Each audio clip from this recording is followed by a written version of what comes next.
Benny Snell football has a lot of mixed reviews in Pittsburgh. Some people like him, some people don't like him, but I personally like him, and that's something I wouldn't say 2 to 3 days ago. And it's because I seen this tape and I start thinking about it, right? Week 1, he loses the weight. He does everything he needs to do in the offseason. And in his first real starting opportunity, he has over 100 rushing yards. So he had a great game, but what happened week 2 was not his fault. He got benched for James Conner in this whole Mike Tomlin bell cow back thing that I really don't understand, because you ride the hot hand and this is just common sense in all sports. Something has to be said about these coaches' decisions though, because Benny Snell by no means is a starter in my opinion, but I still do think that he could have had a pretty nice season if the coaches didn't kill his confidence and momentum in cold blood.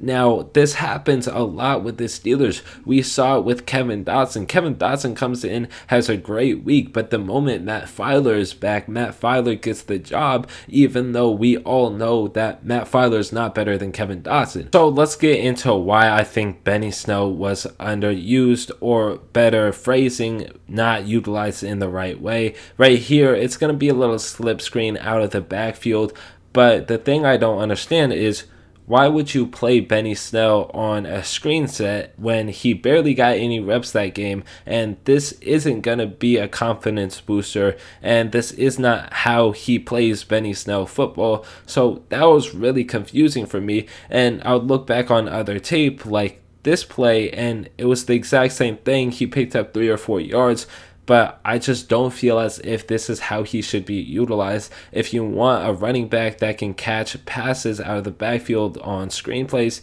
then why wouldn't you just go to Jalen Samuels or James Conner? Now, I think that he was probably the best running back when it came to getting 3 or 4 yards, and yet we ran him on screenplays, which makes no sense, but it also makes sense because Randy Fichtner was our offensive coordinator, and he just wasted a solid 1 year of our team. Because think about it, that Ravens game, Bud Dupree didn't have to get injured if the offense could actually pick up a first down. But I'm getting off topic right here. As we see, he's just bulldozing for 3 or 4 yards. But that's good enough for me, because our running game could have been improved. It's not going to be fixed. I mean, it was never going to be fixed because of Fichtner and our O-line, but he still could have helped a good amount. As we see right here, once he would find a gap, he would hit it with a lot of pace and intensity. And I know he wouldn't run with as much power as I would like to see him run with at times, like the goal line stand versus the Washington football team, but I also realize he's our only running back that can actually run with physicality without getting injured or being scared, because we all saw how James Conner throughout these past couple of years has got injured when running physical, and that happens to other running backs too, like Chris Carson, and we see Anthony McFarland being scared of contact for whatever reason that is. Now, this play is a good recap of Randy Fichtner's career from now on, because it's going absolutely nowhere, and Benny Snell and our other running backs were hurt from this because Randy Fichtner didn't know what he was doing,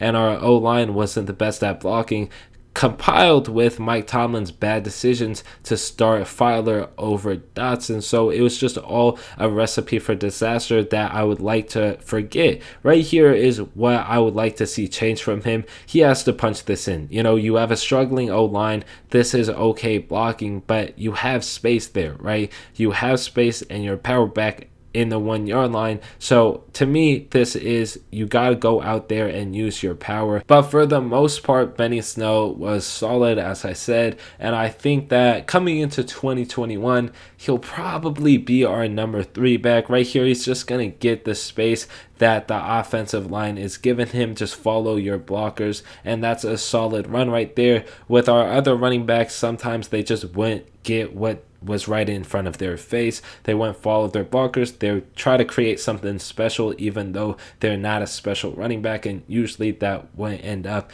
in the greatest position. So last play I'm going to show right here, and this is actually a really impressive run. He actually runs Von Bell over, so revenge for Juju, but he makes a man miss and runs over Von Bell. So it's actually a really nice run, and he was that spark we needed versus the Bengals, and I think that was kind of forgotten. But in my eyes, guys, he was underutilized, and when he got the opportunity, he was kind of impressive, like this Bengals game. But let me know what you guys think about Benny Snell. I hope you guys enjoyed the video, and that's it for me on this one.